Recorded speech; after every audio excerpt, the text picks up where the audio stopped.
बता दें कि बिहार की राजनीति से इस वक्त की एक बड़ी खबर सामने आ रही है। मोदी कैबिनेट से इस्तीफा देने की तैयारी कर ली चिराग पासवान ने। 2025 के विधानसभा चुनाव में लड़ने की पूरी तैयारी शुरू हुई। आखिर इस खबर की और सच्चाई क्या है, आइए जानने की कोशिश करते हैं। नमस्कार, मैं हूं संजीव और आप देख रहे हैं आप तक न्यूज। आपको बता दें कि इस वक्त बिहार से एक बड़ी खबर सामने आ रही है। मोदी के हनुमान कहे जाने वाले चिराग पासवान ने जल्द ही केंद्र की राजनीति छोड़ने के संकेत दे दिए हैं। उन्होंने एक ऐसा बयान दिया है जिसके बाद लग रहा है कि वे मोदी कैबिनेट से इस्तीफा देंगे। आखिर दिल्ली की राजनीति से उनका मोह भंग कैसे हुआ? आखिर चिराग पासवान ने इतना बड़ा फैसला क्यों किया? आखिर बिहार की चुनाव में लड़ने की उनकी तैयारी कैसे शुरू हुई? और आखिर चिराग पासवान ने केंद्र की राजनीति छोड़ने का मन क्यों बनाया? बता दें, केंद्रीय मंत्री चिराग पासवान ने लोक जनशक्ति पार्टी रामविलास के तरफ से एक बड़ा बयान दिया है। और चिराग पासवान ने एक ऐसा बयान दिया है जिसकी चर्चा बिहार में सबसे ज्यादा हो रही है।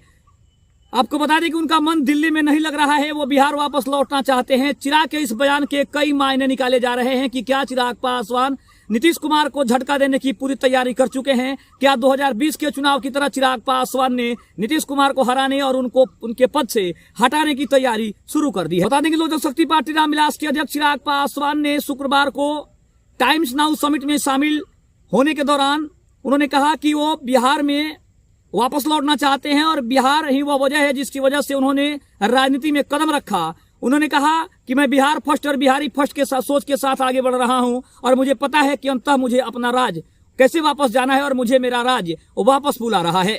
चिराग पासवान का यह बयान ऐसे समय में आया है जब बिहार विधानसभा चुनाव की तैयारियां चल रही है।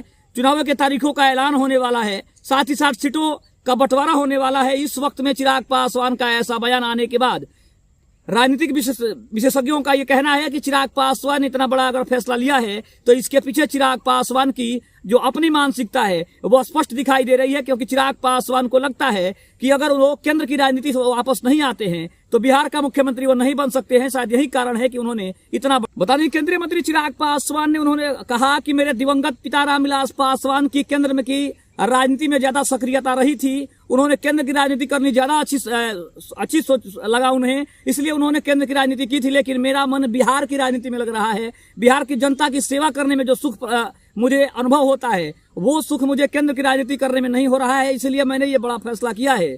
और सीएम के सवाल पर चिराग पासवान ने भी जब उनसे पूछा गया तो इसके ऊपर भी उन्होंने बड़ा बयान दिया है। जब उनसे पूछा गया कि क्या वे बिहार के मुख्यमंत्री बनना चाहेंगे तो उन्होंने कहा कि आखिर बिहार का मुख्यमंत्री बनना कौन नहीं चाहेगा, कौन अपनी जनता की सेवा करना नहीं चाहेगा। इसलिए अगर आप ये मुझसे पूछ रहे हैं तो अगर मुझे ऐसा कोई मौका मिलता है, अगर बिहार की जनता, बिहार के युवा अगर ये चाहते हैं कि वो बिहार का मुख्यमंत्री बने तो ये पद मुझे मंजूर है। और इसका मतलब स्पष्ट था कि चिराग पासवान के इस बयान के बाद ये स्पष्ट हो गया है कि बिहार की राजनीति में चिराग पासवान लौटना चाहते हैं और बिहार की राजनीति वो करना चाहते हैं। क्योंकि बिहार के मुख्यमंत्री के कुर्सी के लिए चिराग पासवान ने पिछले कई वर्षों से मेहनत की है। और साथ ही साथ उनके पिता दिवंगत रामविलास पासवान भी कभी इस विचार में थे कि कभी बिहार का मुख्यमंत्री वो बन सकते हैं। हालांकि उनका वो सपना पूरा तो नहीं हुआ, लेकिन कहीं ना कहीं चिराग पासवान ने उन सपनों को पूरा करने की जिम्मेदारी उठाई है। और बिहार फर्स्ट बिहारी फर्स्ट के विजन के साथ चिराग पासवान आगे बढ़ने की तैयारी में है। और साथ ही साथ नीतीश कुमार को एक बड़ा झटका देने की तैयारी चिराग पासवान ने कर ली है। क्योंकि उनके पार्टी के कई नेताओं ने, उनके पार्टी के प्रदेश अध्यक्ष ने, खुद चिराग पासवान ने इस ओर बयान दिया है। और उनके बयान से स्पष्ट है कि चिराग पासवान बिहार की राजनीति में एक बड़े पद पर आसीन होना चाहते हैं। खबर आपको कैसे लगी कमेंट बॉक्स में जरूर बताइएगा। तब तक के लिए धन्यवाद। जय हिंद, जय भारत।